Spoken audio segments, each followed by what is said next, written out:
Hey guys, tonight, we're setting the table, so to speak, for a long and winding wander through one of the most famously extravagant parts of ancient Rome, the banquet. Picture yourself stepping into a villa, just as twilight settles, lamps flickering against painted walls, polished floors reflecting warm hues of firelight.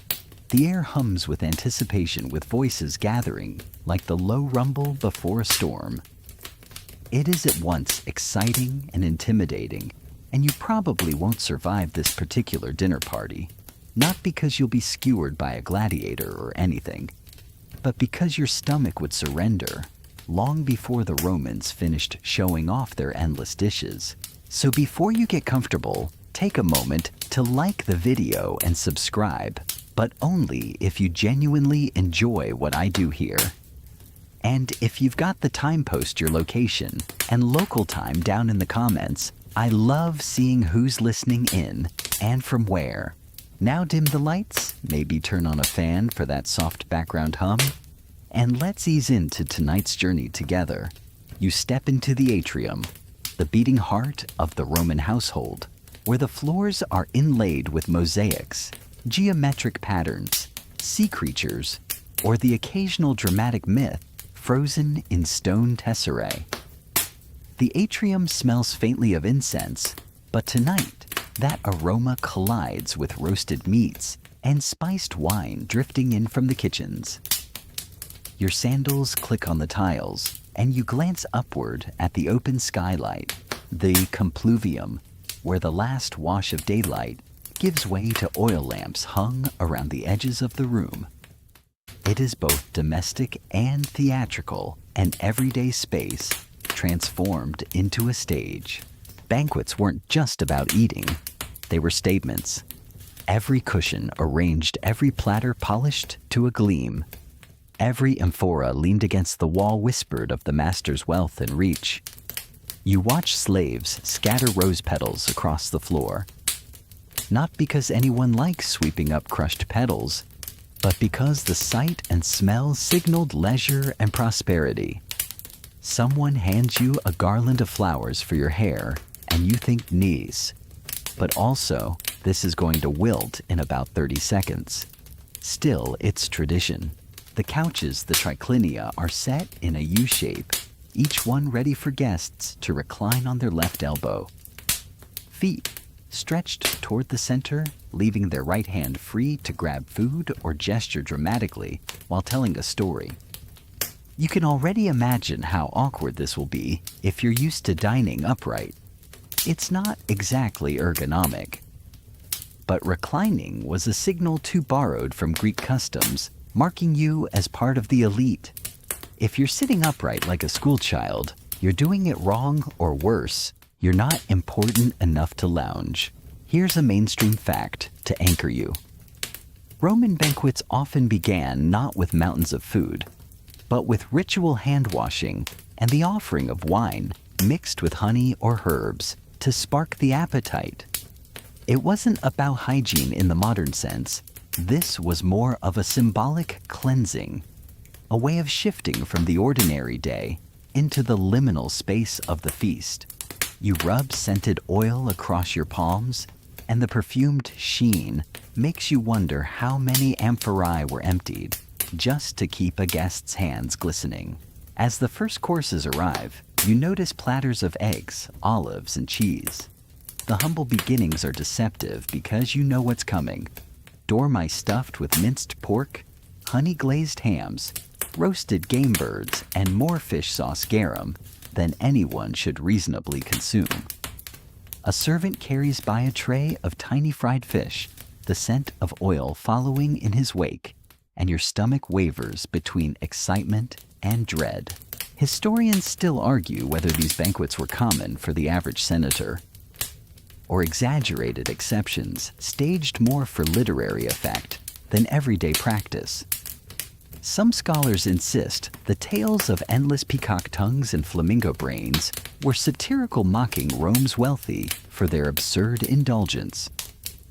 Others suggest that while the menus may have been embellished, the culture of excess was absolutely real, fueled by empire-wide trade that poured delicacies into Rome like a constant tide. As you stand here, you're inclined to believe the latter. After all, the sheer logistics of this dinner already seem beyond casual. A quirky tidbit sneaks in. Archaeologists once discovered carbonized loaves of bread in Pompeii's ruins, preserved by the eruption of Vesuvius.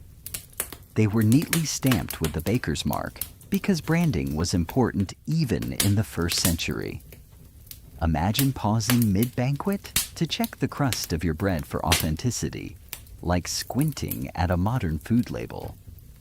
You almost chuckle as you picture some Roman diner whispering, "Ah yes, this one's from Marcus the Baker, only the best charred crusts." You wander deeper into the villa as couches fill, each guest crowned with flowers, chatter rising. The air grows denser with candle smoke and perfume. The master of the house appears, his toga edged with purple trim, not a full imperial band, but enough to make a statement. He greets each guest with exaggerated warmth, his smile as much performance as hospitality. You sense the tension beneath the joy, the way every cushion, every bowl of figs, every flicker of lamp oil is a careful calculation. And here you are, swept into it. The hum of voices blends into a low roar, the clink of cups punctuating the rhythm like percussion. Somewhere in the kitchen, a slave drops a dish, ceramic shatters against stone, and the silence that follows feels like a held breath. Then laughter erupts, forced but necessary, the music of Rome's endless appetite resuming. You lean back slightly, imagining the night stretching on platters, piled high, wine poured endlessly, conversations shifting from gossip to politics to philosophy, all while your stomach protests. The villa itself seems to breathe, its walls soaked in incense and wine, the floors sticky with spilled garum, the air thick with smoke. You realize that survival here isn't about gladiatorial combat or imperial decree. It's about pacing yourself, about knowing when to nod politely, when to sip, and when to pretend your plate is full. The first wave of courses drifts past you like a tide, each platter an announcement, each dish a subtle flex of the master's wealth. Slaves bustle in and out of the triclinium, balancing trays so wide they nearly clip the marble doorframes. You watch them move with astonishing coordination, weaving between reclining guests, lowering bowls of fruit and honey without letting the wine slosh over the rims. If you've ever tried carrying 3 cups of coffee across an office without spilling, you'll appreciate just how practiced these servants are. The opening bites, deceptively light, are meant to tease rather than satisfy. A platter of boiled eggs, dusted with black pepper, glistens in lamplight, their yolks bright yellow against the marble serving plate. Beside it sits a dish of olives, green, wrinkled and glossy with oil. A bowl of cheese, round, salty and pungent, adds another note to the growing symphony of scents. You sample a fig stuffed with walnuts and honey, the sweetness cloying yet oddly compelling. The Romans loved to begin with these little experiments, sweet and savory, woven together in ways that make your taste buds tilt their heads like confused puppies. Mainstream fact, this early stage of the banquet was called the gustatio, the appetizer course. It set the tone and, perhaps more importantly, primed the palate for the long evening ahead. It also gave the master a chance to display imported delicacies, honey from distant provinces, pepper from India, dates carried by caravans across the desert. Each bite was a reminder that Rome wasn't just a city. It was the hub of a sprawling, insatiable network of trade. You're not just eating a fig, you're tasting Rome's empire. Of course, some dishes push the boundaries of your comfort zone. A platter of dormice appears, roasted whole, stuffed with minced pork, herbs, and nuts, their tiny bodies arranged almost artfully. A slave sprinkles honey across them, the golden drizzle catching the flicker of the lamps. You hesitate. To the Romans, this is both a delicacy and a spectacle. To you, it's a test. You lift one cautiously, its crisp skin warm in your hand, and take a bite. The flavor is rich fatty, not unlike roasted chicken, but the psychological hurdle is harder to chew. You glance around. Everyone else seems perfectly content, discussing philosophy with one hand while gnawing a rodent with the other. When in Rome, you suppose. Here's where the evening grows performative. Guests debate loudly, their voices spilling into the night air like wine from overfilled cups. One man launches into a story of a senator caught asleep during a debate, gesturing with such vigor that his bracelet flies loose and nearly lands in the garum bowl. Laughter ripples through the couches. You realize the food is only half the point. The rest is theater social maneuvering dressed up in olive oil and saffron. A quirky tidbit floats into your memory. One preserved Roman recipe collection, attributed to a gourmand named Apicius, includes directions for making mock sea urchins. The trick was to take leek bulbs, coat them in yolk and poppy seeds, and arrange them so they resembled spiky sea creatures. Imagine biting into one expecting briny ocean flavor, only to get vegetable mush. A Roman dinner was a carnival of illusion, a magician's act staged on platters. Historians still argue whether Apicius himself was a real chef, a mythical stand-in, or simply the name attached to recipes compiled centuries later. Was he a genuine trendsetter in Roman kitchens? Or just a convenient label slapped on anonymous cook's notes? The debate doesn't matter much as you chew your stuffed dormouse. Real or not, someone thought this was a good idea. As more trays circle, you notice the pace quickening. A dish of sausages arrives sizzling and spitting their casings, split to reveal herbed meat inside. A tray of oysters follows, gleaming and raw, each shell nestled in crushed ice, imported from mountain snow. Yes, ice in the Mediterranean. Someone had to haul that all the way down here, wrapped in straw and packed into clay jars, just so wealthy Romans could slurp chilled mollusks in the middle of summer. You can't help but shake your head. That's dedication or insanity. The wine flows freely, though never pure. Romans considered drinking undiluted wine barbaric, a trait of uncivilized peoples. Instead, servants mixed the deep red liquid with water in great bronze craters before pouring it into silver cups. Herbs, honey, even resin are added for flavor. You sip, and the mixture is surprisingly light, more refreshing than heady.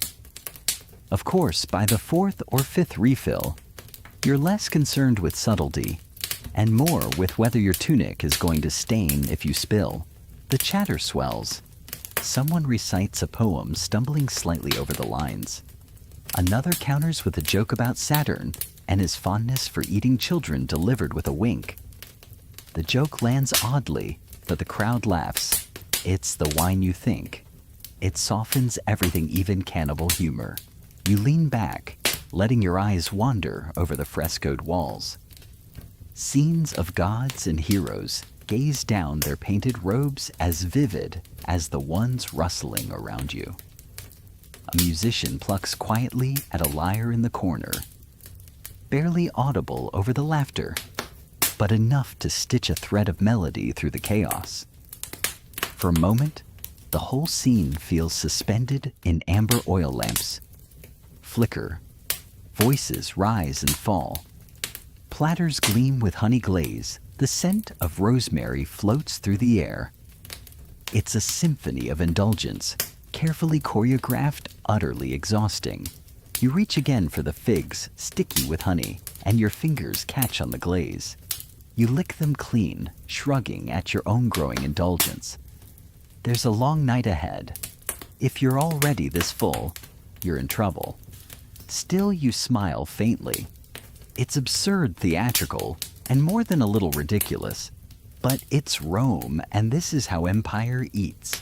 The second course unfolds like a slow tide, rolling back in heavier, saltier, and more daring than the first. Slaves sweep away the remains of eggshells and olive pits, their woven baskets filling with discarded husks. They move so quickly, you barely notice until the table gleams again, ready for the next assault of platters. Your belly is already whispering that it might surrender early, but the Romans would scoff. This is not the end, but the overture. First comes fish, because no Roman feast worth its salt skipped the sea. A massive platter arrives, bearing a mullet, bright red scales glistening as if it were still swimming. Its glassy eyes stare up at you, daring you to take a bite. Around it, smaller fish are arranged like petals in a garland drizzled with garum, until the pungent smell clings to your tunic. You lift a piece onto your plate. The flesh flakes apart, tender, and surprisingly delicate. One bite, and the salty sauce explodes in your mouth. You cough softly. It's not subtle, but Romans never promised subtlety. Mainstream fact, garum. The fish sauce beloved of Rome was made by fermenting fish guts in vats under the sun for weeks. It was so prized that amphorae of the stuff traveled across the empire, with the most expensive versions fetching prices comparable to perfume. Today, you'd probably call it umami and pay good money for a fancy bottle. The Romans just slathered it on everything from pork to peaches. Yes, peaches. Don't ask why some mysteries are better left unexplored.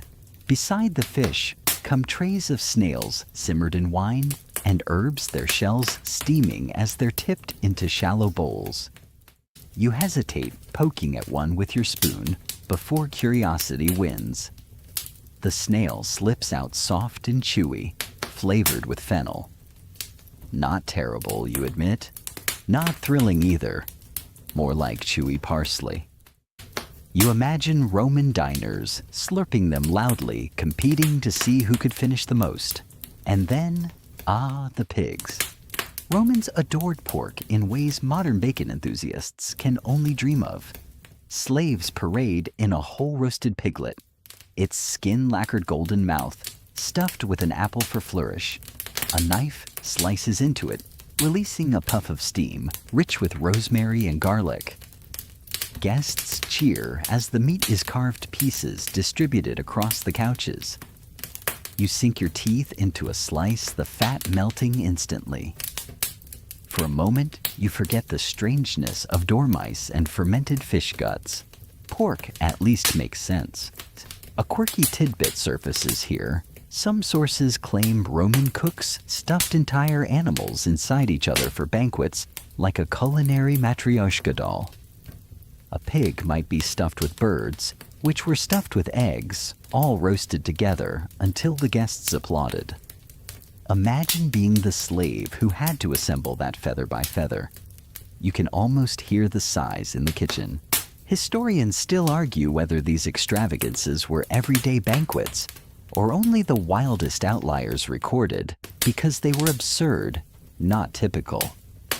Did senators regularly demand peacock tongues and stuffed dormice? Or are we simply remembering the culinary memes of their age? The truth, as always, probably lies somewhere between. Tonight, though, you're sitting in the thick of it, so you'll take the exaggerations as gospel. The next round includes venison, glazed with honey and sprinkled with pepper. The sweetness clings to your lips, oddly paired with the gaminess of the meat. Alongside it comes goose roasted until its skin crackles, stuffed with figs and pine nuts. A slave offers you a slice, and the juices run down your wrist. You lick them away discreetly, pretending that's perfectly acceptable behavior. Judging by the gluttony around you, it probably is. Wine continues to flow, and the mixing grows more creative. This time, the crater gleams with red wine, steeped with rose petals, the aroma delicate, almost perfumed. You take a sip, and for a moment, it's like swallowing a bouquet. You imagine Romans congratulating themselves for discovering floral notes centuries before sommeliers thought of it. Meanwhile, a senator nearby declares loudly that his cup tastes like the kiss of Venus herself, earning a round of applause and a few eye rolls. The noise crescendos again. One man brags about the size of his fish ponds, insisting his mullets are hand-fed by servants with bread soaked in wine. Another claims his villa has a dining room with revolving floors, designed to impress guests with constant change of scenery. You picture this and snort softly dizzy guests tumbling into wine cups, trying to pretend they're enjoying the architectural roller coaster. More platters arrive. A dish of roasted crane legs appears, the meat dark glossy with sauce. Then come bowls of beans, cooked with leeks, a humbler dish tucked among the extravagance. You eat gratefully, the earthy flavor grounding after so much indulgence. Sometimes, simplicity wins the night. Somewhere between the goose and the beans, you hear music rise again, a flute this time, accompanied by a small drum. A young girl sings softly in Greek, her voice delicate, weaving through the chatter. Few pause to listen, but you do. The words are older than the empire itself, and they carry a rhythm that almost soothes your full stomach. Another quirky tidbit crosses your thoughts. Romans believed flamingo tongues were the height of sophistication. Yes, tongues tiny pink, plucked from birds admired for their elegance. Did they taste better than chicken? Probably not. But prestige isn't about taste. It's about bragging rights. You look around the room and realize the same logic fuels half the platters here. As the second course wanes, the table is a battlefield of bone shells and sticky fingers. Servants sweep in again, whisking away remnants with ruthless efficiency. A pigeon flaps at the window, perhaps lured by the smell, and you imagine it whispering to its flock. Don't go near that villa unless you want to end up roasted. You stifle a laugh into your cup. Your stomach groans, your tunic feels tighter, and yet the feast continues. Romans didn't measure meals by hunger, but by spectacle. The second course alone could have fed an army, and here it's just one chapter. You recline belly-stretched, wondering what new marvel or monstrosity they'll bring next. Part of you hopes for something light. Another part knows better. This is Rome. The show must go on. The torches flicker brighter now, their light catching on silver platters that gleam like little moons scattered across the room. You've survived the parade of pigs and fish, the salty swell of garum, the sweet sting of honey on venison. But the next round arrives with a kind of smug pride, as though the host himself has been waiting all evening to unveil it. The murmurs of anticipation rise, and you realize something infamous is about to make its entrance. Dormice. Yes, actual dormice. Tiny rodents fattened in clay jars called gleraria force-fed acorns and chestnuts until they plumped like living delicacies. The slaves bring them out in bowls and trays, roasted golden stuffed with minced pork pepper and pine nuts. Their tiny paws curl as though waving farewell. The aroma wafts across the couches. Herbs meet a faint nuttiness, and guests lean forward with gleaming eyes. You, on the other hand, lean back. Surely this is where the line is drawn. Mainstream fact dormice were considered luxury snacks in Rome, so much so that the Roman Senate at one point tried to ban their consumption, only to give up when the wealthy refused. They weren't pests on a plate. They were status symbols, proof that your wealth extended even to training rodents to become hors d'oeuvres. You hold one delicately, its body barely filling your palm, and take a cautious bite. Surprisingly rich, nutty, spiced. Against your better judgment, you admit it tastes better than it looks, and yet you can't help a wry thought. Here you are reclining like a senator nibbling on rodents by torchlight, while a kitchen slave somewhere mutters under their breath another batch of mouse casseroles. One imagines the mice plotting rebellion in their jars, squeaking plans of escape. Too bad their fate is sealed with rosemary and salt. Beside the dormice, other curiosities crowd the platters. Peacock appears again, this time with feathers reattached after roasting a grotesque but dazzling centerpiece. Its blue and green plumes shimmer in the torchlight as if mocking the guests for their taste in spectacle. A slave slices off a leg, placing it gently on your plate. The meat is gamey, the skin crisp, and you chew slowly, trying not to think about the bird's magnificent strut turned into garnish. Historians still argue whether such feasts truly included these extravagant curiosities regularly, or if later writers exaggerated to showcase Rome's decadence. Were stuffed dormice and flamingo tongues common, or just satirical anecdotes meant to scold the elite? Tonight, sitting among these glistening dishes, you feel inclined to believe every exaggeration. Truth or not, the performance is convincing. A quirky tidbit floats to mind Pliny the Elder, Rome's most famous encyclopedia of oddities. Once recorded recipes for sea urchins sprinkled with vinegar and jellyfish stews flavored with pepper. Imagine leaning over a steaming bowl of jellyfish, trying to decide whether to chew or sip. Tonight, thankfully, jellyfish is not on the menu. Or if it is, you've cleverly avoided that platter. The entertainment shifts subtly. A flute pauses, and instead, a group of acrobats tumbles into the atrium. They leap and twist, balancing on hands, their movements precise, despite the clamor of voices and clinking cups. Guests clap lazily, distracted more by their plates than the performance, but you watch grateful for something other than chewing. One man flips backward, nearly colliding with a platter of dormice, and you choke back laughter. Death by rodent, you think, not the heroic epitaph anyone wants. Wine flows heavier now, darker, thicker, sometimes mixed with honey to soothe throats that have grown hoarse from shouting. You sip cautiously, knowing that more food awaits, but Romans rarely understood the concept of restraint. A senator nearby bellows for more, his toga stained with oil and crumbs, his laughter shaking the table.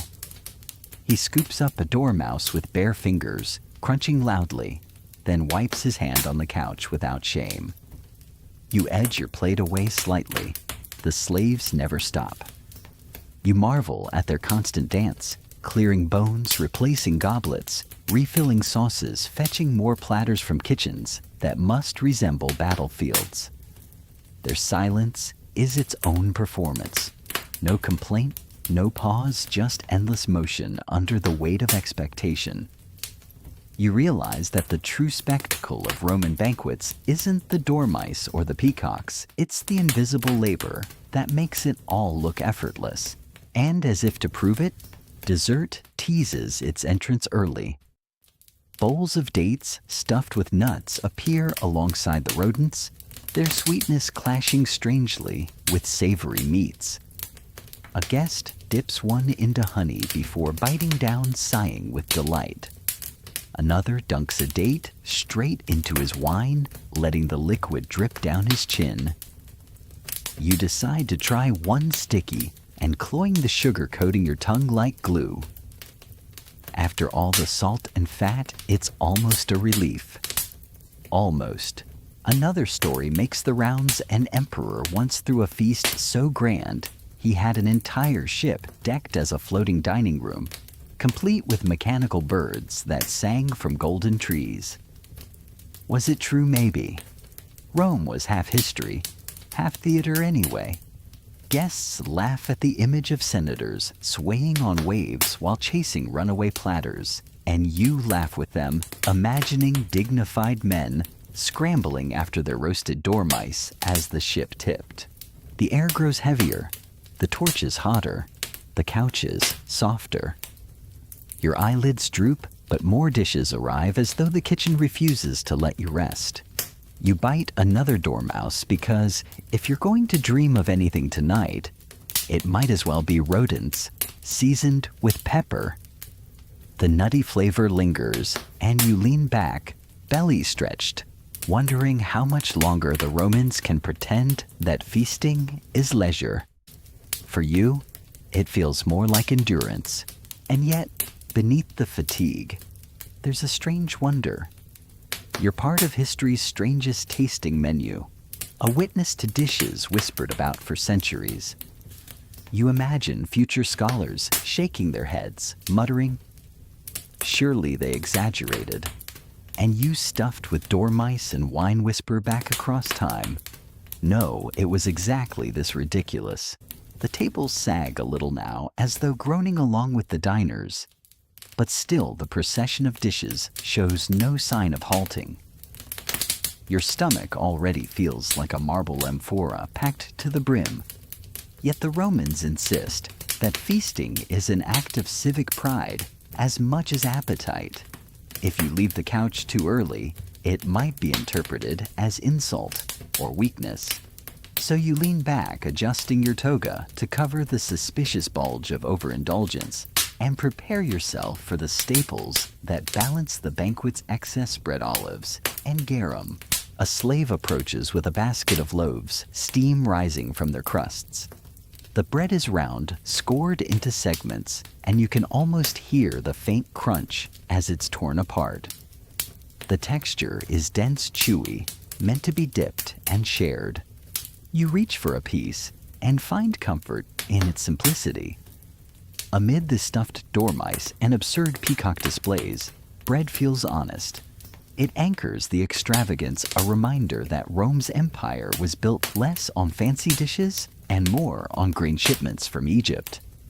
Mainstream fact, the Annona Rome's grain dole fed citizens with steady rations, a logistical marvel that kept hunger at bay and loyalty secure. Without grain, even the loudest senator's feast would collapse. Beside the bread come bowls of olives, black and green glistening with oil. Their saltiness cuts through the heaviness of roasted meats, their bitterness surprising your tongue. You pop one into your mouth, chewing slowly, the pit rolling between your teeth. Olives were everywhere in Rome, snacks, oil, medicine, even cosmetics. You recall hearing that athletes rubbed olive oil across their bodies before scraping it off with bronze strigils, shiny and slick as eels. Tonight, though, the olives simply roll across platters, small jewels against silver trays. And then there is garum. Ah, yes, the infamous fish sauce. Slaves pour it from amphorae, with the reverence of priests handling sacred wine. A single drop carries the power to transform or ruin a dish. Made from fermented fish guts left to stew in the Mediterranean sun, garum was Rome's ketchup added to almost everything. You dip a crumb of bread into it, bracing yourself, and the flavor bursts across your tongue, salty, pungent, rich with umami before the word even existed. You grimace, then nod slowly. It's strangely addictive. No wonder Roman kitchens produced it in industrial quantities, shipping jars across the empire. Quirky tidbit garum factories were notoriously smelly, so much so that wealthy Romans sometimes complained about having them near their villas. Imagine an entire neighborhood reeking of rotting fish, and then realizing your neighbor is bragging about their premium vintage sauce. Some sources even mention garum infused with herbs or mixed with wine to create exotic blends. You picture a Roman sommelier swirling a cup of fish sauce, sniffing thoughtfully before announcing, "Yes, a fine Sardinian batch with hints of anchovy and despair."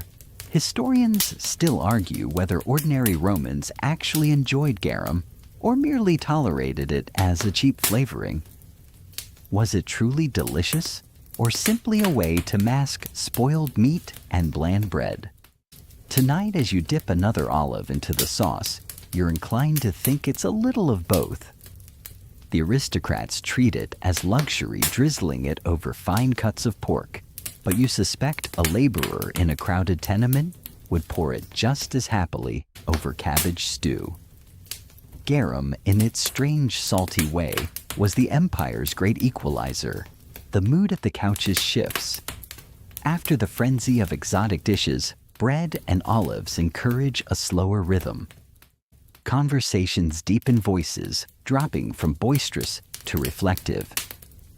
A senator quotes poetry about the olive tree's sacred roots, while another boasts about owning estates in Campania, where the soil grows the finest grain. You sip watered wine nibble bread and allow yourself to drift into their cadence.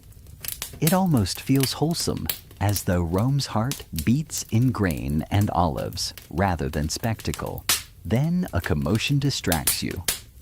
A young guest tries to impress the table by scooping bread through garum and tossing it into his mouth without using his hands. The attempt ends with sauce dripping down his chin, splattering onto the couch, and staining the host's pristine linen. The silence that follows is heavy until laughter erupts, half mocking, half indulgent. You chuckle too, whispering under your breath, Rome invented the frat party long before beer pong. Meanwhile, the slaves move like shadows, refilling baskets with fresh bread, replacing bowls of olives polished clean, and carrying away amphorae scraped dry of garum. Their efficiency is so seamless it feels choreographed. You wonder if they too have grown accustomed to the endless salt and fish, or if they dream of a life without garum's pungent sting. The next platter holds a different twist. Flatbreads dusted with herbs, their edges charred, their surface brushed with oil. Guests tear pieces and fold them around bits of cheese or meat, inventing sandwiches centuries before anyone gave them the name. A slave offers you one, and you take it warm and fragrant. The herbs tickle your nose, and for a moment, the banquet feels less absurd, more like a family meal, but excess lurks at the edges. One man demands his bread soaked entirely in garum until it drips like wet cloth. Another insists his olives be stuffed with honeyed almonds, a confection that makes little sense but garners nods of approval. The balance between simplicity and absurdity teeters constantly, as if Rome itself can't decide whether it thrives on restraint or indulgence. You glance toward the atrium, where shadows from the torchlight stretch long across painted walls. The murals depict mythological feasts, gods reclining with goblets, ambrosia dripping from golden bowls. You realize Rome's banquets are always theater, half nourishment, half imitation of divinity. To eat bread and olives is survival, but to drown them in garum and laughter is a performance of power. By now your belly protests, but the host beams delighted by the clamor of his guests. The bread baskets circulate again, as though no one remembers the dormice, the peacock, the endless stream of meat. You take another piece, politely, chew slowly, and savor its humble comfort. For all the grandeur of the feast, it's the simplest food, the bread, the olives, that feels most human, most grounding, most real. And as you lean back, wiping crumbs from your lap, you realize something Rome may drown in wine and fish sauce. But at its core, it is still a civilization of bakers, farmers, and olive growers. Beneath the noise, the luxury, the spectacle there is always bread. And that, more than dormice or peacocks, is what keeps the empire fed and the guests lulled into their salty, satisfied stupor. The amphora on your left has grown suspiciously lighter, though your arm still tingles from pouring cup after cup. Wine, always wine, if there is a single thread binding every Roman banquet together. It is the endless flow of this crimson river. You set the amphora down for a moment, catching your breath, and glance across the couches where senators and poets recline. Their lips are stained faintly red, their laughter a little louder than before, their gestures more flamboyant. This is the phase of the evening when wine ceases to be a polite accompaniment and transforms into the main actor, sweeping everyone into its warm embrace. You dip a finger against the rim of the amphora, tasting a drop for yourself. It is not strong by modern standards. Romans preferred their wine diluted with water, a ratio decided by custom and sometimes by whim. To drink undiluted wine was seen as barbaric, something Gauls or Thracians might do in their rough forests. Here in the villa, the water softens. The bite stretches the supply and allows for longer evenings without everyone collapsing too soon. Mainstream fact amphorae of wine arrived in Rome from across the Mediterranean Falernian, from Campania Chian, from the Aegean. Each brand whispered about with the reverence of connoisseurs. Quirky tidbits some hosts tried to show off by mixing wine with snow carted down from mountains, an extravagant Roman version of iced drinks. Imagine the absurdity: slaves rushing to fetch fragile chunks of ice so a senator could boast about sipping chilled vintage in the middle of summer. You wonder if anyone actually enjoyed the temperature, or if it was simply bragging rights in liquid form. Historians still argue whether most Romans truly drank wine daily, or whether that luxury was reserved for the wealthy. Some sources suggest even laborers mixed a weak sour wine into their meals, while others hint it was rarer outside elite households. Tonight, at least, the question answers itself: the elite drown in it. Cups rise and fall like the tide, never empty for long. You pick up the amphora again, weaving between couches with careful steps. Guests extend their cups without looking confident that service will arrive. You tilt gently, letting the liquid slosh in a steady arc. The scent is earthy, faintly sweet, clinging to your hands until your skin feels sticky. One man, already flushed, winks at you and declares that Bacchus himself smiles upon the feast. His neighbor laughs too loudly, nearly spilling half his portion across the couch. You bite back a sigh. Romans may disdain undiluted wine, but they clearly have no problem with undiluted foolishness. At the far end of the room, the host raises his goblet. A hush falls, broken only by the flicker of torches. He offers a toast, not to family, not to gods, but to the empire itself. To Rome, he declares, voice swelling. Cups lift in unison, and you find yourself raising your own without meaning to. The gesture feels theatrical, but the energy sweeps you along, and for a moment, the clink of pottery echoes like a chorus of approval. As the wine circulates further, the conversations loosen. Earlier debates about politics grow slurred, anecdotes stretch longer. Laughter spills over itself. You overhear one guest attempting to quote Homer, only to forget half the line and replace it with a limerick of his own invention. His companion slaps the couch, gasping with amusement, though you suspect the original poet might be less impressed. Nearby, a young woman sprinkles her wine with spices, cinnamon, and pepper, stirring until the aroma drifts across the table. You lean closer, intrigued. Romans often doctored their wine honey for sweetness, herbs for health, even resin for preservation. Some concoctions claim to cure ailments, others to inspire love. You sniff the spiced cup and think, half amused, that it smells like a medieval mulled cider 3 centuries early.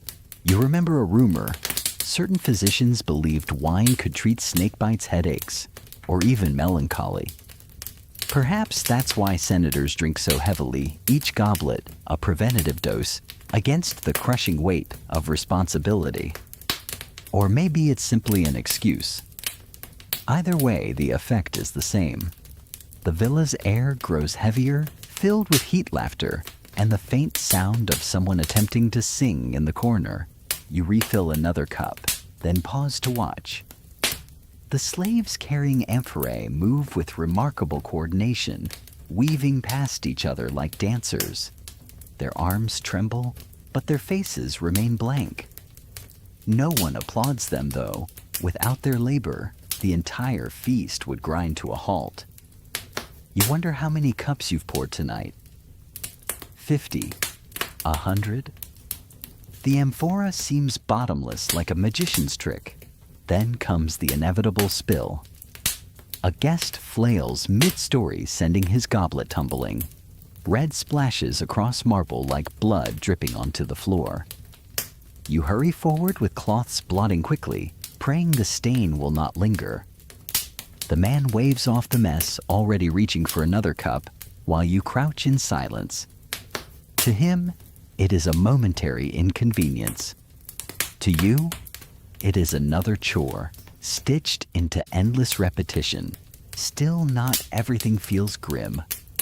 A joke circulates among the couches that the real challenge of Roman wine is not drinking it, but finding the chamber pot afterward. Guests laugh, clutching their bellies, and you can't help but grin. Even emperors you think must stumble toward relief after too much Falernian. Hours slide by. The air thickens with smoke from torches and oil lamps, with the sour-sweet tang of spilled wine. The guests' voices weave together into a single hum, hypnotic in its constancy. You pause, cup in hand, and imagine drifting asleep right there, lulled by the rhythm of drunken banter. But the host claps, summoning more. Slaves stagger in with fresh amphorae sealed with clay stoppers. The feast must continue. The river of wine must never run dry. You lift another jug, the weight pressing into your shoulder, and join the flow once again. As you pour, you catch yourself musing. Bread olives garum these sustain Rome. But wine is what Rome dreams on. It oils the gears of conversation, blurs the edges of rivalry, and makes senators believe they are poets. Without it, perhaps the empire itself would sober up and crumble. With it, the night stretches endlessly like a song refusing to end. Your arms ache, your tunic clings, and still the goblets rise.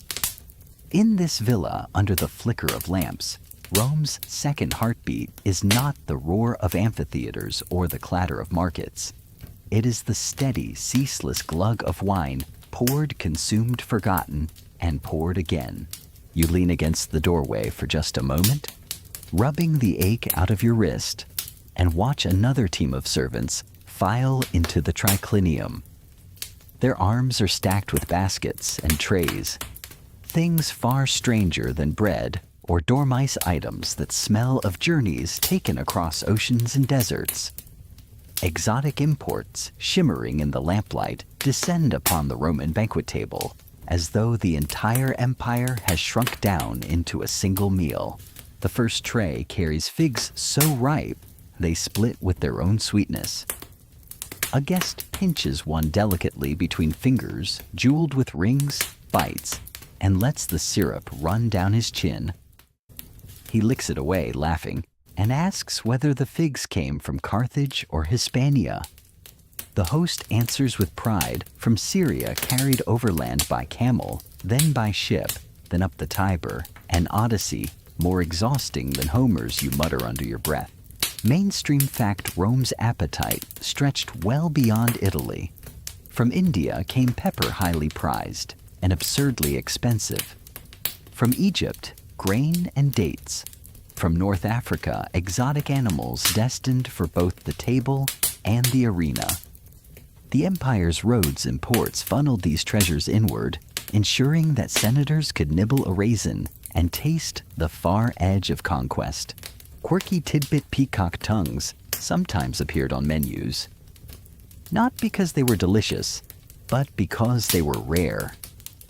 Imagine chewing something the size of a postage stamp, bragging about its pedigree, while you secretly hoped no one noticed your face scrunch at the taste. You stifle a chuckle, picturing a senator pretending to savor what was essentially a feathery bragging right. Historians still argue whether ordinary Romans ever touched these imports, or whether they remained locked within elite circles. Some believe pepper trickled down into markets, others insist it was too costly for anyone but the wealthy. Tonight, at least, the evidence sprawls across ivory platters, bowls of saffron rice, glowing golden platters of parrotfish, gleaming like jewels, pyramids of dates studded with nuts. You lift a tray of your own, careful not to drop it, and weave through the couches. A platter of pomegranates, their seeds glistening like rubies, nearly slips from your grasp as a drunken guest jostles you.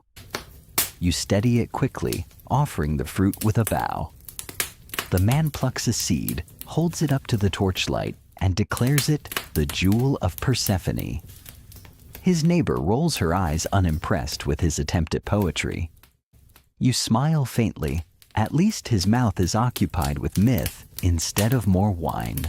The aroma in the room shifts as spices mingle with the heavy scent of wine. Cumin, coriander, cinnamon, all perfumes drifting from distant fields you may never see. One guest sneezes dramatically, earning laughter, and a joke about spice being too strong for Roman noses. Another compares the flavor of pepper to fire, trapped in tiny black stones. You wonder if they realize how many sailors risked storms for that fiery sprinkle. At the far end of the table, a servant sets down something truly outrageous. A roasted flamingo, its pink feathers plucked, its long curved beak, still intact, as a grim reminder of what it once was. The guests applaud, as though this is theater. The host beams, preening like the bird itself, as though he personally speared it from the Nile. You shake your head softly. It seems Rome's banquets are less about hunger and more about geography lessons disguised as dinner. Nearby, a senator insists on showing off his knowledge of geography, pointing out trade routes on an imaginary map traced in wine stains across the table.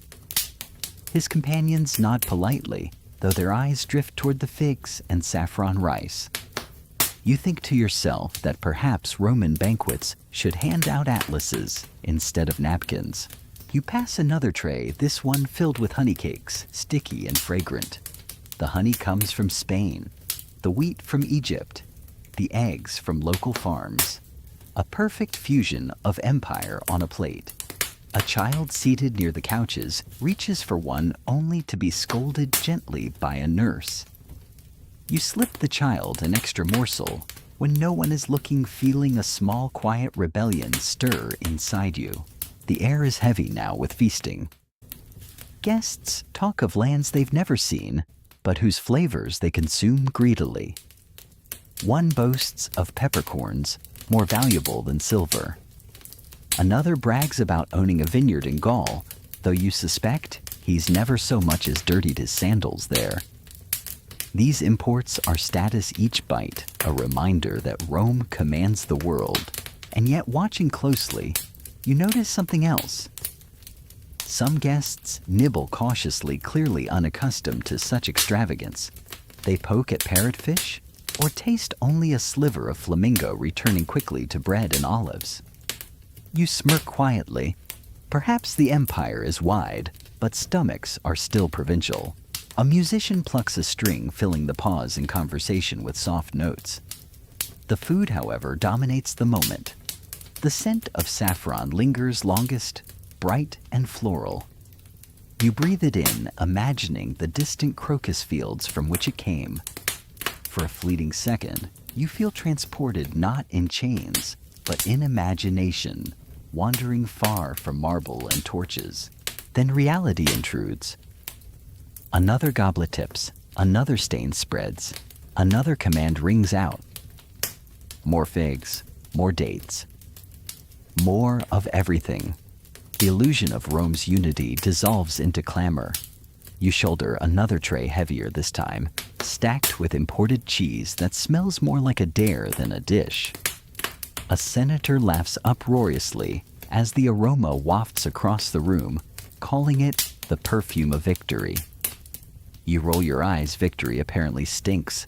Still, you cannot deny the spectacle. Tonight, Rome is an atlas laid out in flavors, a geography of taste that stretches from Britain's tin mines to Egypt's fertile delta. Each bite brags of empire, each spice whispers of distant labor. Each fig tastes of journeys you will never take. The guests see glory. You see logistics. Either way, the platters keep arriving, endless, shimmering, and strange. You ease another tray down onto a side table, stretch your back quietly, and realize the food is no longer the main attraction. The platters keep arriving, but the hum of the room has shifted. Now voices hush in anticipation. Glances dart toward the doorway, and the soft pluck of strings competes with the clatter of cups.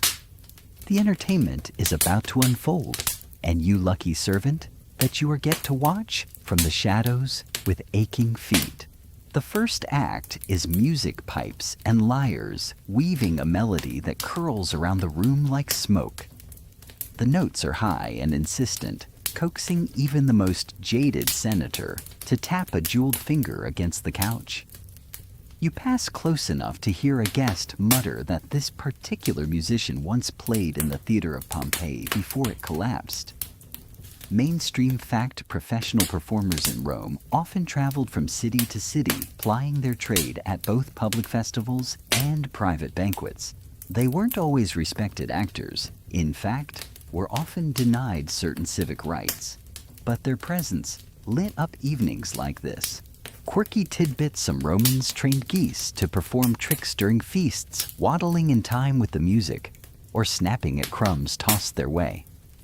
You snicker under your breath, imagining the noble patricians applauding a goose, bowing like a dignified senator. No geese tonight, but a troupe of jugglers enters instead, tossing torches that spit sparks dangerously close to the draperies. You hold your breath ready to leap for a bucket, but the performers never falter their arms, moving in hypnotic rhythm. The guests roar with delight, and one drunkenly bets that the jugglers could toss amphorae instead of firebrands. You sincerely hope they don't try. Historians still argue whether these entertainments were planned with precision by wealthy hosts or improvised by available talent. Some claim households had standing contracts with musicians and acrobats. Others believe it was more like street performers hired at the last minute. You darting between couches with a jug of watered wine suspect, the truth lies somewhere in between grand gestures on the surface, a patchwork of logistics beneath. A poet follows his scroll, unfurling dramatically as he recites lines from Virgil. The crowd listens politely, though you catch a few yawns disguised as coughs.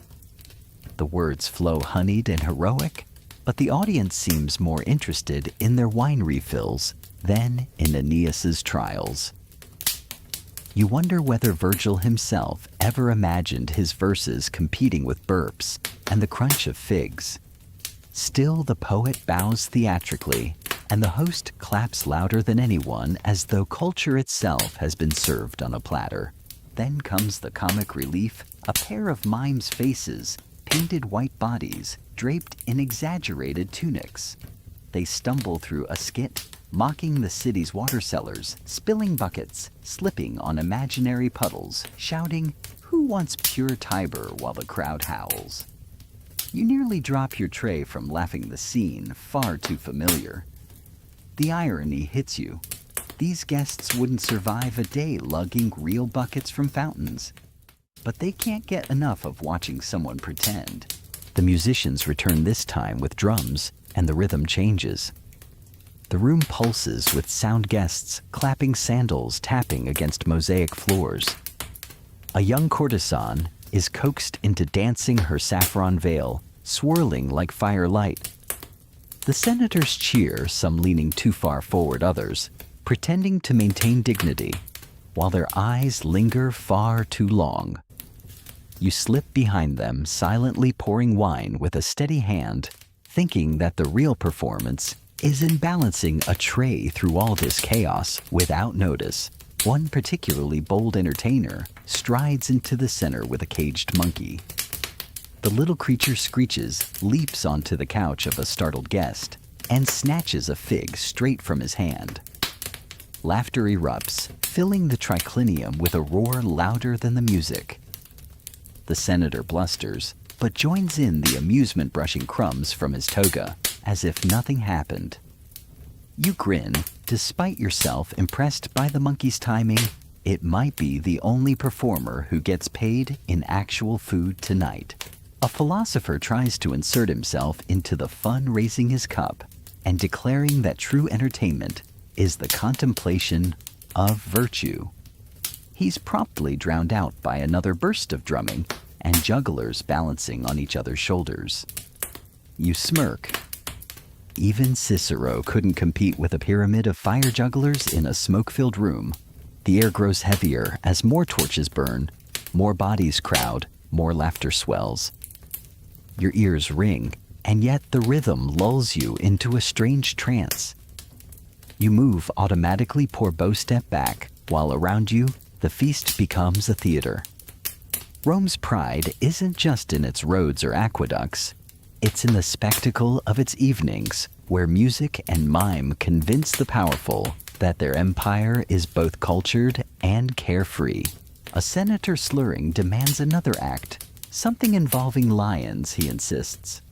The host laughs nervously, promising that wild beasts are best left for the amphitheater. You mutter under your breath, imagining what the kitchen would smell like if they roasted a lion instead of a dormouse. The joke makes you grin just long enough to forget the weight of the amphora against your shoulder. Still, as the noise rises, a thought curls quietly in your mind. Who enjoys this more, the guests or the servants sneaking glimpses from the shadows? You may carry the trays, but you also get front row seats to Rome's strangest improv theater. And though exhaustion gnaws at you, you admit it's better than silence. The night presses forward with laughter music and the steady hum of spectacle. Rome eats well, yes, but Rome also applauds itself loudly, even if the applause is for a goose that bows or a monkey that steals figs. You shake your head, hiding a smile, and keep moving, because the next act is always about to begin. You balance another jug carefully against your hip and notice that the laughter has softened into murmurs, the clamor shifting like a tide. The real feast has never been about the food. You realize it's about the conversation that bubbles beneath the music and juggling. Now, with bellies full and cups half emptied, the air buzzes with quieter words, threads of politics woven between bites of figs and sips of wine. You linger nearby, invisible but listening, because this is where Rome reveals itself most honestly, not in marble arches, but in whispered bargains over honey cakes. A senator reclines lazily, adjusting his indigo-trimmed toga, and leans toward his neighbor with a half-smile. You catch the word grain, followed by a chuckle about shortages in Ostia. Mainstream fact, Rome's power rested heavily on its grain supply, especially the shipments arriving from Egypt, which fed the restless masses of the city. The discussion isn't just casual chatter. It's a reminder that behind every olive and loaf lies the weight of empire. Nearby, two equestrians argue in low tones about a new magistrate's appointment. One insists the man is corrupt. The other swears loyalty, both glancing nervously to be sure no one else is listening. You stand silently with your jug as steady as a marble column. Though you catch every word, you know enough to understand that tonight's dinner could shape tomorrow's alliances or ignite tomorrow's rivalries. The banquet couch is less about relaxation than it is a stage for deals. A quirky tidbit drifts into your thoughts. Some Romans actually believed the shape of the couch you reclined on influenced the seriousness of your conversations. The central couch, the electus medius, was supposedly where the most important discussions took place, while the ends were more for gossip or for those less powerful. You glance around the triclinium and notice how true it feels the senators on the central couches whisper about grain and magistrates, while the men at the edges joke about a gladiator's clumsy footwork earlier that week. Furniture you think has its own silent politics. Historians still argue whether banquets genuinely swayed the course of Roman politics, or whether they were merely symbolic extensions of decisions already made in the Senate. Some claim real alliances were forged over wine-soaked evenings. Others argue the banquets only reinforced existing hierarchies. Nothing more than polite theater. You slipping between couches with a tray of bread crusts. Suspect both are true, a jest here. A shared nod there could tip scales more than an official decree. At the far side of the room, you hear another group debating taxation. One man insists that provinces groan under the weight of levies. Another counters that taxes are the empire's lifeblood. Their words are calm, but their gestures, sharp fingers slicing the smoky air. You refill their cups without being acknowledged, and you smile to yourself at the irony their wealth flows as freely as the wine, but neither would admit they drink at the expense of shoulders like yours, hauling amphorae from dawn to dusk. Not every word is heavy, though. Some guests gossip about who wore what at the last public games, laughing at a senator's ill-fitting cloak or a matron's gaudy jewelry. Politics and fashion blur together in Rome, and reputations rise or fall on a toga's drape as much as a law's passage. You nearly laugh when one man, cheeks flushed with wine, declares that a rival's sandals were so poorly strapped, they alone disqualified him from public office. If only elections were that simple. Still beneath the giggles and gossip, you sense the pulse of ambition. A young nobleman eager to impress compliments the host with exaggerated sincerity, praising his imported saffron dishes as though they were the height of Roman culture. The host beams, though you see his wife roll her eyes subtly behind her veil. You hide a smirk flattery may grease wheels, but too much of it makes even the wheels squeak. A poet emboldened by wine begins to declaim about the virtues of friendship, his voice rising above the hum. He insists that true Roman greatness lies not in conquest, but in loyalty around the table. The words are flowery, the tone dramatic, and yet several heads nod gravely. Perhaps it is the wine, or perhaps people want to believe the empire rests on more than taxes and swords. You lean closer than necessary, while wiping a spill secretly savoring the poetry's rhythm. It's a pleasant pause, even if it vanishes as quickly as the next jug is emptied. The room grows warmer with the weight of so many voices, so many intentions colliding. You step back for a moment, tray resting lightly on your fingertips, and imagine the scene from above. Couches like petals around a central table. Guests leaning inward like bees buzzing over nectar, each word dripping with ambition or disdain. Rome in miniature contained within one smoky villa room. One senator bursts into laughter, slapping his neighbor's back, declaring that the empire will crumble not from barbarians, but from indigestion if these feasts continue. Everyone laughs, and you allow yourself the smallest grin.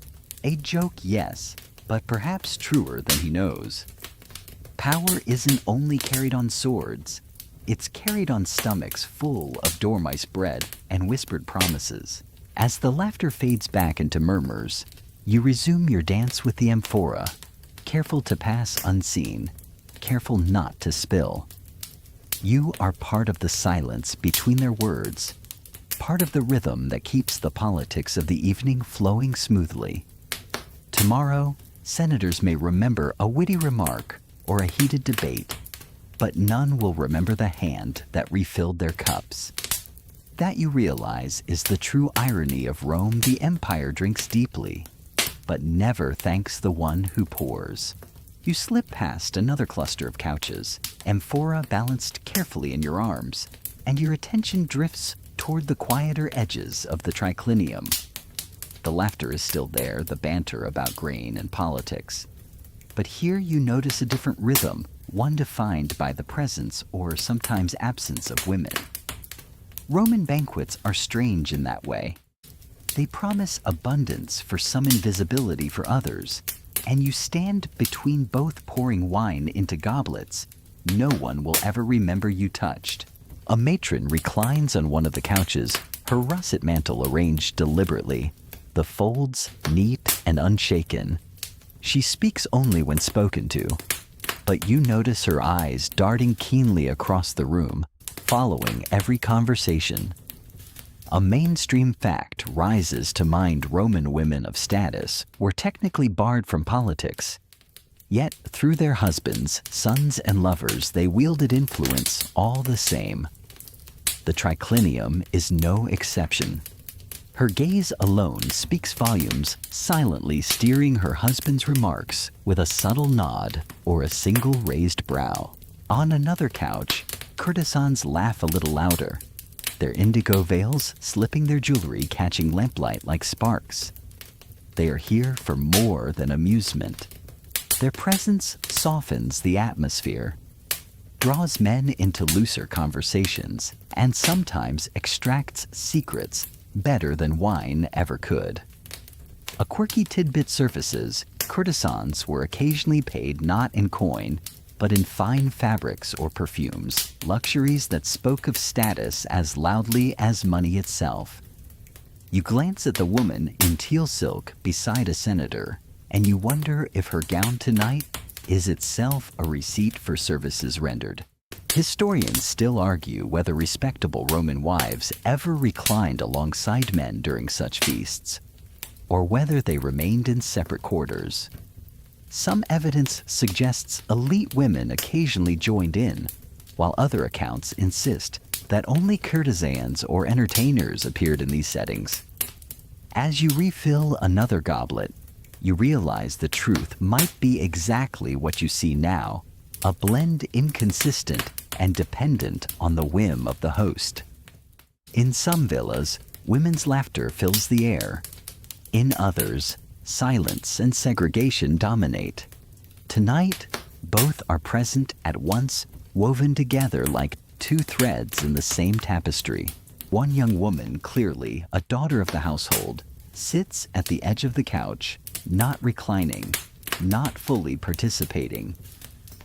She is caught between roles: no longer a child, not yet a wife, her presence tolerated rather than welcomed. She listens wide-eyed to the poets and mimics the courtesan's gestures in secret, practicing for a life she knows will soon demand it. You catch her gaze briefly as you pass with bread, and she looks away quickly, cheeks coloring. You smile faintly to yourself. Youth, even gilded, still blushes under scrutiny. The conversations themselves shift when women speak. A wife quietly mentions a rumor about a rival family's marriage negotiation, and suddenly the men lean in closer, interest sharpened. A courtesan laughs at a senator's dull joke, and he laughs louder, convinced of his own wit. A daughter drops a crumb on her lap, and her father softens, distracted from the hard edge of political debate. Influence, you realize, wears many masks. Sometimes words, sometimes glances, sometimes simply the presence of laughter where silence might otherwise reign, and yet absence also speaks. Some couches remain occupied only by men, their discussions heavy with military campaigns and taxation, as though deliberately untouched by feminine voices. The air there feels heavier, the laughter scarcer. You pour wine for them, and notice how quickly their cups drain, as if conversation alone cannot quench their thirst. Perhaps you think Rome itself knows balance too much. Politics makes for sour wine, too much laughter dissolves into frivolity. The triclinium needs both to remain whole. You recall another quirky belief whispered by a fellow servant. Once some Romans thought that women's laughter at a banquet could ward off ill omens, that a cheerful sound might please household spirits more than incense. Whether true or not, you notice how the mood lifts every time a courtesan's voice rings like a bell across the couches. Perhaps superstition and social strategy are closer than anyone admits. The host's wife rises briefly to adjust a curtain, her saffron dress glowing softly in lamplight. She does not speak, but her action alone shifts. The mood guests straighten slightly, their tones moderating, as though reminded that the villa itself belongs partly to her. You notice her return to her couch expression serene, and wonder how many battles she has won without ever raising her voice. Historians still argue whether Roman women's subtle influence was empowering or merely tolerated, allowed only when it served men's purposes. You, passing unseen with trays, suspect the answer lies somewhere between. Empowerment may not always be visible, but absence rarely means silence. In every raised brow, every sigh, every glance across the table, a current runs beneath the surface. You pause near the doorway tray, empty for the moment, and let the sound wash over you. The sharp tones of senators, the soft laughter of courtesans, the quiet firmness of a wife's reminder. It is a symphony of power and pretense, each voice striking a different note, and yet somehow the music holds together. Rome once again hides its politics in plain sight, this time behind a veil of saffron russet and indigo. As you turn to fetch another amphora, you think about how tomorrow these same men will boast of their arguments, their clever jokes, their witty retorts. They will never mention the women who steered their words, or the courtesans who softened their tone, or the servants who caught every syllable while refilling their cups. But you will remember. You always do. You angle the tray across your hip, weaving back into the triclinium as the laughter swells. The feast has gone on for hours now, and the once dainty portions of olives and figs have given way to the heavier stage of indulgence. You can almost hear the collective stomach groan under the weight of course after course, and you sense that the banquet has shifted into its inevitable comedic chapter. Overindulgence, polite belching, and the kind of humor that only an excess of food and wine can produce. A senator nearby leans back too far on his couch, his teal tunic stretched across his belly like an overfilled wineskin. He lets out a burp, tries to mask it with a cough, and the courtesan beside him chuckles just enough to make it seem intentional. A mainstream fact drifts into your mind in Rome. Belching wasn't considered nearly as offensive as in later European courts. Sometimes, it was even taken as a sign that the diner had enjoyed the meal. You resist the urge to applaud him for his dedication to authenticity. On the far side, a young equestrian tries to impress his peers by consuming half a platter of honey-glazed dormice all on his own. He holds one up like a tiny roasted prize, shoving it into his mouth as if speed proves manhood. The result, cheeks bulging like a squirrel grease dripping down his chin and laughter rippling across the couches. A quirky tidbit comes to mind. Some Romans carried special spoons with long prongs designed just to scoop out the filling of stuffed dormice neatly. Clearly, this fellow skipped that part, preferring performance over decorum. You pass him with fresh bread, watching him struggle between pride and the urge to cough. Historians still argue whether vomiting mid-feast was a common practice or later exaggeration by moralizing writers. Some accounts paint Romans as decadent gluttons, deliberately emptying themselves to eat more, while others suggest such tales were rhetorical devices to scold the elite.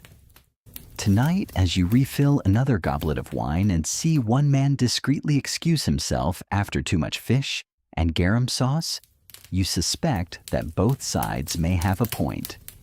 Gluttony here is both caricature and reality, each course proving Rome's abundance, each groan a reminder of its limits. The humor grows sillier with every amphora poured. A man in russet leans over to his neighbor and whispers a joke about the cook's love life, punctuating it with a wheeze of laughter. Another shouts for figs and honey, then forgets why he asked once the dish arrives. One even begins reciting poetry, only to stumble on the meter and collapse into giggles. You hear it all while moving silently, and it strikes you that laughter is as essential to the feast as bread. Without it, the food would just be work labor for stomachs. With it, the feast becomes a memory to boast of tomorrow. A servant behind you mutters that someone in the corner just spilled an entire jug of wine across a senator's sandals. You brace for anger, but instead the man laughs, kicks off his shoes, and declares that Bacchus himself favors my feet. The guests roar with approval, and you realize that the further into the night the feast goes, the less dignity matters. Reputation, politics, even etiquette all blur under the haze of indulgence until every mishap turns into a story to retell later. Another quirky moment unfolds near the musicians. One flute player sneezes mid-note, startling a pair of dancers, and the room erupts in laughter louder than any tune.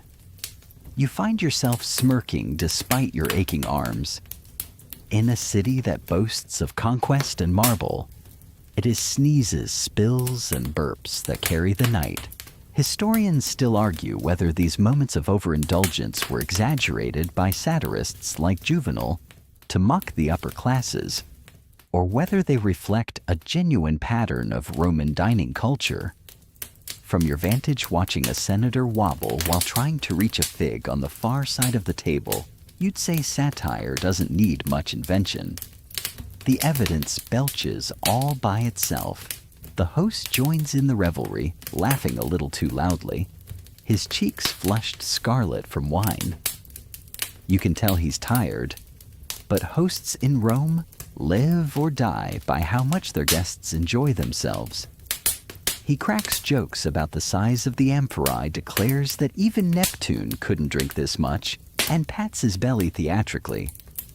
The courtesans laugh dutifully, the wives smile faintly, and you continue your work pouring wine into goblets that seem bottomless. The hours blur into a haze of food and humor. Breadcrumbs scatter across the floor like confetti. A man in saffron hums off-key, along with the lyre, convinced he's contributing to the performance. Another insists on balancing a fig on his nose, only to sneeze it across the table. Every mishap deepens the laughter, and for a moment, even you forget the weight of your tray, lost in the absurdity of the scene. By the time you make another round, you realize the feast has reached its comedic peak. The conversation is less about politics now, and more about stomach's groans and exaggerated tales of who once ate the most oysters in a single sitting. It is Rome at its most human, proud of its power, but also willing to laugh at its own excess. You step lightly between the couches, smiling quietly at the thought that centuries later, people might still imagine Roman banquets as endless buffets, punctuated by burps and laughter. And honestly, they wouldn't be entirely wrong. The laughter lingers like smoke in the rafters, but beneath it all you feel another current running through the feast. The Romans never just ate for pleasure. They debated the meaning of it. As you carry another jug of watered wine across the triclinium, you overhear one guest praising the abundance, calling it proof of Rome's greatness. Another mutters that this excess is the very thing dragging the empire toward ruin. You, meanwhile, are simply trying not to trip over a discarded fig. A mainstream fact slips into your mind. Roman moralists like Cato the Elder often railed against luxury, insisting that simplicity made citizens strong, while indulgence made them soft. You imagine him bursting through the door, now shaking his fist at the honey-glazed dormice, declaring doom between each syllable. Then again, this same empire that complained about decadence also conquered new provinces precisely to import more delicacies. That's Rome for you, never shy about contradictions. One senator leans over, voice lowered, and says that a feast of this scale is a sign of power. Let the provincials see what we eat. He boasts as though figs and oysters could win wars. Across from him, a philosopher in a faded indigo cloak shakes his head and replies, "Gluttony is weakness. Remember Sparta." The room grows quiet for a heartbeat, as though someone had coughed in church. Then another guest cracks a joke about Spartans not even seasoning their broth, and the tension dissolves into laughter again. Historians still argue whether these debates actually influenced dining culture or were simply intellectual theater performed between courses. From where you stand holding a jug that feels heavier by the minute, it's clear that spectacle wins every time. A quirky tidbit surfaces as the servers lay out another course. Tiny songbirds roasted whole, delicate enough to fit in a single bite. The guests pop them like snacks, bones and all, and one man brags that he once ate 24 in a sitting. You find yourself wondering if anyone ever invented a championship belt for Roman eating contests. The debate about morality clearly hasn't dulled anyone's appetite. The host, sensing the shift in mood, raises his goblet. He declares that Rome's greatness lies in both conquest and culture, in both the sword and the spoon. His words stumble slightly. Wine has loosened his tongue, but the guests applaud politely, glad for a reason to toast. The speech is less philosophy than performance, a reminder that even moral debates at a Roman banquet were staged with as much drama as the food itself. Meanwhile, in a quieter corner, you notice a young man in teal robes refusing dish after dish. He pushes olives aside, declines oysters, sips water instead of wine. His neighbor eyes him suspiciously, finally asking if he's ill.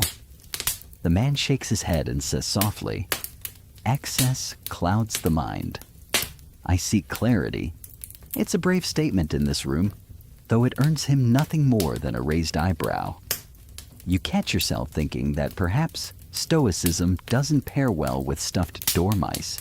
The music shifts to a slower rhythm, and the air thickens with garum and lamp oil. You pass trays of fruit grapes, glistening with honey figs, bursting open like purple jewels, and listen as the debates resume.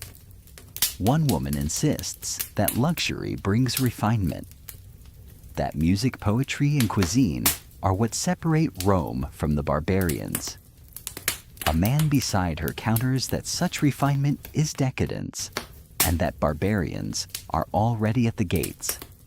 Neither acknowledges the slave at their elbow quietly mopping up spilled wine.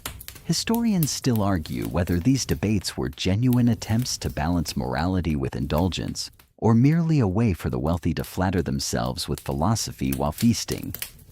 You suspect the latter, especially when one senator leans back, pats his belly, and proclaims that Rome is eternal, clearly ignoring the fact that he looks like he might faint from overeating. Then comes another quirky image, a platter of exotic fruit, carried in from Spain, arranged in the shape of a laurel wreath. The symbolism is heavy-handed, but the guests cheer anyway. You imagine the fruit sculptor sighing in the kitchen, wishing someone had asked for something less obvious. Still, the wreath is devoured within minutes, philosophy forgotten in favor of sweetness. By now, the debates fade into background hums, the kind of conversation people pretend to care about while secretly counting figs. You refill another cup wipe crumbs from a couch and think to yourself that the real debate isn't about luxury at all. It's about how many more courses anyone can endure. As the laughter rises again, you realize the answer is too many. The feast winds forward like a river that refuses to dry, and now the entertainment shifts from food and debate to performance. You notice the flicker of lamplight as musicians step into the room, their reed flutes and curved horns catching the glow of the oil flames. A hush settles for a moment, broken only by the clearing of throats and the rustle of tunics, as guests lean forward. You are still busy with trays, but your ears prick up the sound of music. In this space feels like an exhale after the endless clatter of dishes. A mainstream fact drifts into your mind. Roman banquets often included live performances, musicians, dancers, even poets reciting epic verses. These weren't just background flourishes. They were deliberate displays of refinement, proof that a host could provide not only food for the belly, but also culture for the mind. Tonight's host seems determined to tick every box, and as the music begins, you glimpse a pair of dancers in saffron robes, twirling slowly, their movements precise, their arms forming shapes that mimic the curves of vines and waves. The guests clap politely, though some are too focused on their goblets to notice. You, balancing another amphora, find the rhythm oddly soothing. It reminds you of breathing exercises, the kind you sometimes attempt when the straw mat beneath you feels too thin to cushion your aches. A quirky tidbit emerges as the musicians pause to retune. Romans had a curious fondness for mimes, comic actors who exaggerated everyday scenes into ridiculous performances. You once heard about a mime troupe that pretended to reenact a shopping trip gone wrong, with one actor playing a stubborn donkey who refused to budge. The crowd roared with laughter, though you always wondered whether the donkey's real-life cousin might have done the job better. Tonight, there is no donkey, but a poet rises to deliver a piece about Bacchus, wine god extraordinaire, and his adventures. His voice quivers at first, but gains confidence, the lines bouncing neatly off the marble walls. Historians still argue whether these performers were professionals hired for prestige, or simply household slaves trained to amuse their masters. You suspect it was both, depending on how deep the host's purse ran. Tonight's poet seems skilled enough, though. When a senator interrupts with a bawdy joke about Bacchus spilling his wine, the laughter drowns the verse. The poet forces a smile, bowing, and you feel a pang of sympathy. Even the performers at a banquet are subject to the whims of those reclining. The entertainment takes a darker turn as the talk shifts to spectacles more macabre than music. One man boasts that he once attended a feast where gladiators performed mock duels right in the dining hall, blood mingling with wine stains on the floor. Another brags of a host who staged a miniature sea battle in a flooded courtyard, complete with tiny ships. The women gasp in theatrical delight, though you notice a few shudders too. Historians still argue whether such stories are exaggerated gossip or actual occurrences in the most lavish households.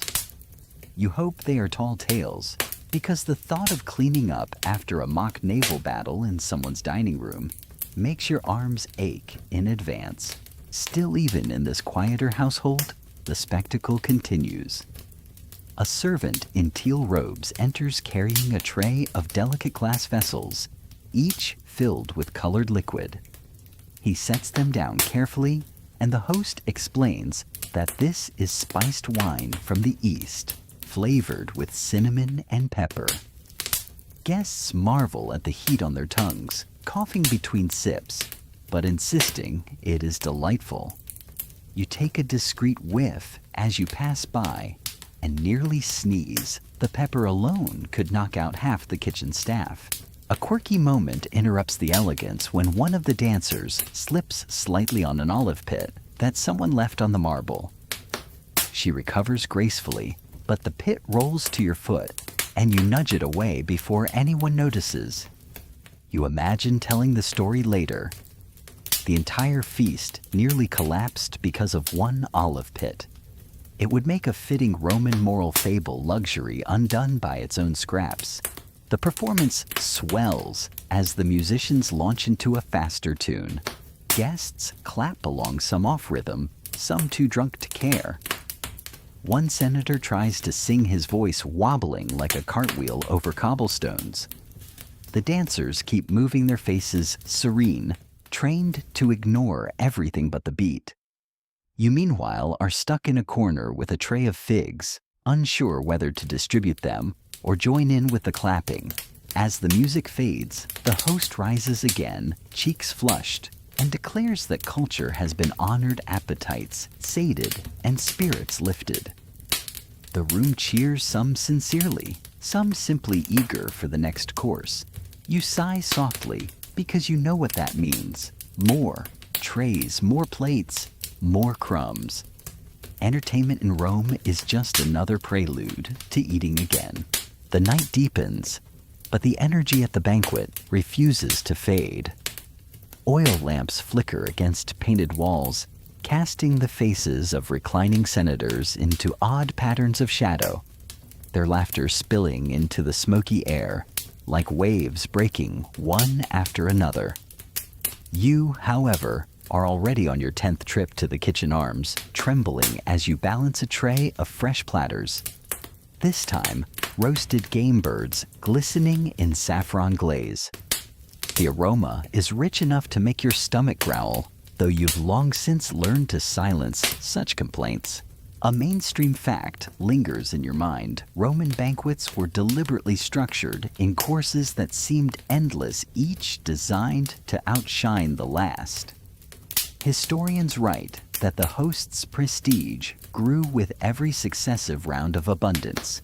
Tonight, you see it firsthand as dishes keep arriving. Fish sprinkled with pepper pork, drenched in honey, even oysters carted in from far-off shores. It isn't just food. It's a parade of status, each dish another reminder that the master can command both oceans and markets. Still, not everything is grand. You watch as a platter of pears wobbles dangerously in a drunken guest's grip before tumbling onto the floor. There's a collective gasp, followed by laughter, then applause, as though the fruit's downfall were part of the entertainment. You sigh and scoop them up quickly, your knees aching against the marble. One pear squishes underfoot, leaving a sticky stain you'll be blamed for later if you don't scrub it now. A quirky tidbit springs to mind as you work. Some Romans truly believed that pears and figs could cure indigestion, which is amusing when you consider the sheer volume of food being consumed. You imagine a senator patting his stomach and insisting, "No need to worry, I had 3 figs, perfectly healthy now." The logic feels suspicious, but perhaps it comforts them as they shovel more into their mouths. The wine flows more recklessly now, its red stains creeping onto tunics and couches. A young patrician leans too far while reaching for olives and nearly topples from his couch, saved only by the quick reflexes of his slave who catches him by the shoulder. The room erupts in laughter, someone joking that he has fallen harder than Hannibal's elephants. You smile faintly at the remark, though the elephant who stumbled probably fared better than the slave who now earns nothing but a grunt of dismissal. Historians still argue whether these later hours of the feast carried more social risk than joy. In theory, the banquet was about harmony and shared indulgence, but in practice, all drunkenness could spark insults, wagers, even feuds. Tonight, you feel the tension rising when one senator sneers at another's taste in wine. Voices sharpen, but the host intervenes quickly with more toasts, more laughter, and more platters of meat. The solution to conflict, it seems, is simply more food. As you pass with another jug, you overhear wagers flying back and forth.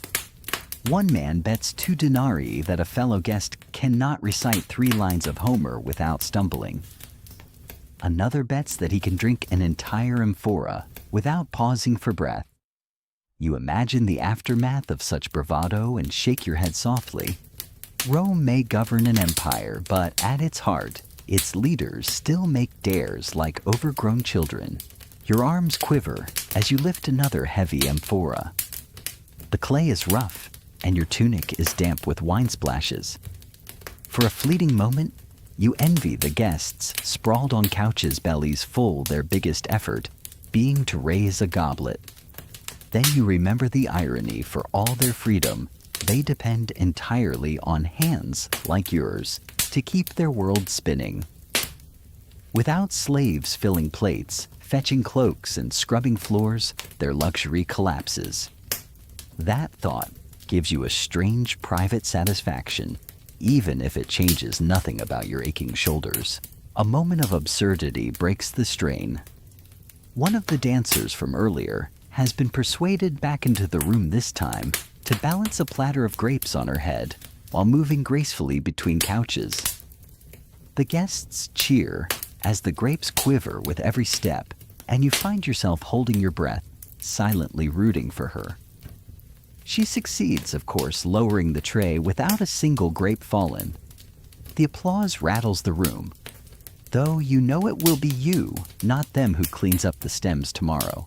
Another quirky custom appears. When one drunken senator demands perfume, servants hurry forward with small glass flasks, pouring scented oils onto his hands and head. The rich smell of roses and myrrh overtakes even the aroma of roasted meat, making the air heavy with sweetness. You nearly cough from the intensity, but the guests inhale deeply, sighing in delight. Historians still argue whether these lavish scents were primarily for pleasure, or if they masked the less glamorous odors of sweat smoke and spilled garum. You lean toward the second explanation. The hours crawl, and yet the plates keep returning. The kitchen runs like a frantic heartbeat. Slaves dashing in and out with trays, wiping sweat with their sleeves, whispering hurried instructions to one another. You're part of the blur, your body moving faster than your thoughts. Each platter feels heavier, each goblet more fragile. But there's no choice. You keep going, because the banquet is a beast that cannot be fed enough. By now, some guests slump on couches half asleep, while others grow louder, voices cracking with song. One man begins a hymn to Jupiter, his words slurring while his neighbor tries to harmonize badly. A woman claps along offbeat, her golden bracelets jingling louder than her rhythm. It's chaos, but the host beams proudly, Rome's power expressed not only in conquest, but in the sheer ability to keep men drunk and laughing until dawn threatens. And you catch yourself, yawning, eyes heavy as the torches sputter. Still your hands move, placing figs in bowls, pouring wine-sweeping crumbs. The irony isn't lost on you. The guests will remember this night as triumph, laughter, and endless platters. But for you, it will always be the memory of sticky hands and sore arms. The torches have burned low, their flames sputtering as the last of the guests groan and stretch, their voices cracked from laughter and song. You shuffle in silence now, gathering empty goblets from beside couches where senators snore with mouths open, their robes stained with wine, their sandals dangling loosely from their feet. The once proud dishes, so carefully arranged, are reduced to scraps, gnawed bones, bruised figs, half-crushed loaves. The air reeks of spilled garum, mingled with perfume and smoke. For the wealthy, this banquet will linger in memory as joy. For you, it lingers as exhaustion. A mainstream fact presses in as you work. Roman banquets could last from afternoon until dawn, hours upon hours of eating, drinking, and conversation. Writers describe them as spectacles of endurance, as much about time as taste. Tonight proves the truth of that. While your body aches under the weight of trays, the senators collapse into slumber, claiming victory in survival of another night's indulgence. A quirky tidbit flickers across your weary mind as you scrape crusted honey from a dish. Romans sometimes ended their banquets with a course called the commissatio, a drinking contest where the host, or a designated arbiter of drinking, determined how much each guest had to swallow. You imagine with a faint smirk that the arbiter tonight must have simply declared everything given the state of the room. You chuckle quietly, though no one hears you in the echoing triclinium. Historians still argue whether such excess was truly common for all elites, or merely exaggerated in satire and literature. Some suggest that most banquets were simpler affairs, bread olives, modest wine. Others argue that the sheer volume of surviving recipes for peacock's dormice and exotic sauces proves that indulgence was not rare. You stand in the middle of this ruined dining room, ankle-deep in crumbs, and feel that maybe both are true, sometimes modest, sometimes absurd, but always built on the same foundation of labor that someone else shoulders. You pause for a moment near the wall, leaning against the cool marble, your breath heavy.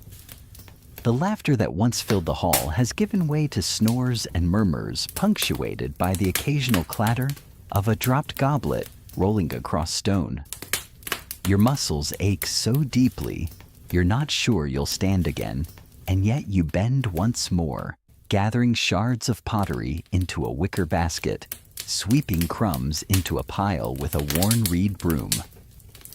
Repetition carries you through. The kitchens are quieter now, though still alive with movement. Fires smolder their heat, pressing against your skin as fellow slaves scrub pans blackened with soot. The smell of charred meat and wine-soaked wood clings stubbornly to the air. You glance at them, each one, bent over, eyes hollow with fatigue, but still moving. One hums softly, some tune in a language you don't know its rhythm, steady and low. It doesn't erase the weariness, but it makes the silence less sharp. A guest stirs eyes half open and calls for more wine, though his goblet lies overturned at his feet. You kneel, pouring carefully, and he mutters a blessing on your head before slipping back into snores. The words are fleeting, and you know he won't remember them by morning, but still you tuck them away quietly, like a crumb of comfort. Gradually dawn begins to creep across the villa. Faint light sneaks through shutters, turning the air from black to gray. The festival outside is long finished, the music silenced. But here in the wake of the banquet, its echoes still cling like smoke. You gather discarded laurel crowns from the floor petals, browned and crumbling. A rat scurries across the edge of the hall, nibbling at what remains of a fig. You watch it for a moment, and then sigh, sweeping it away. The final task arrives, scrubbing the floors. You kneel with a rag, dipping into a bucket of water that grows murkier with every pass, your hands wrinkled, your knees bruised. The marble gleams faintly under your work, though shadows hide much of it. You know that by tomorrow, new stains will appear, new spills, another feast perhaps. The cycle doesn't break it, only pauses like the rhythm of night and day. And yet, even in this moment, fragments of humanity glimmer. You notice a fellow slave gently adjusting the blanket over a drunken senator who has slipped half off his couch. Another presses bread into the hand of a kitchen boy who has worked without pause since dusk. These gestures don't change the structure of the night, but they soften it, like straw against stone. Finally, the hall is cleared. The last goblet is stacked. The last crumb swept, the last torch extinguished. You slump against the wall, eyes, heavy chest rising and falling in slow, uneven breaths.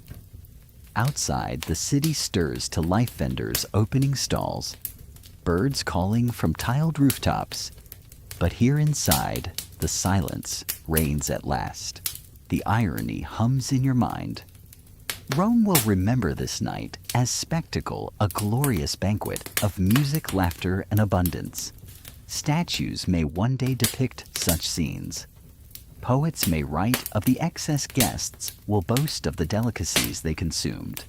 Yet no one will record your sore arms, your tired eyes, the straw mat awaiting you in the servants' quarters. That part of history, the real backbone, dissolves like spilled wine into marble cracks. Still you survive. You stand legs trembling and gather your meager belongings.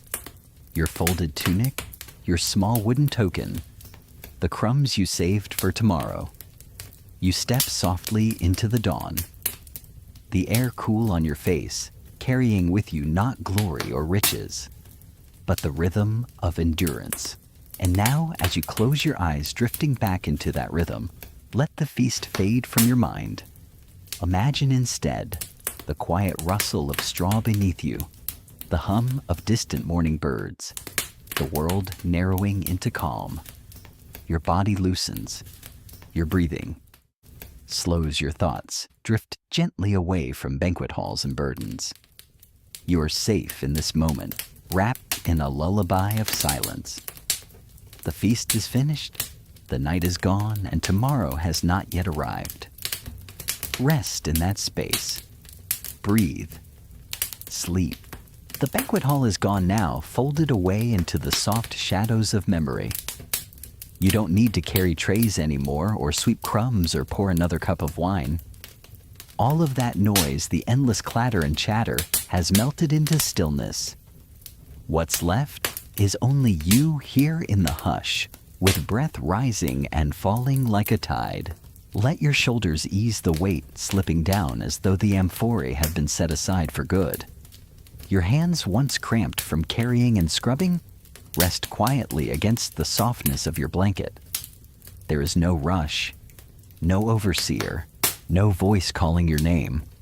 Only the gentle rhythm of your body, steady and calm.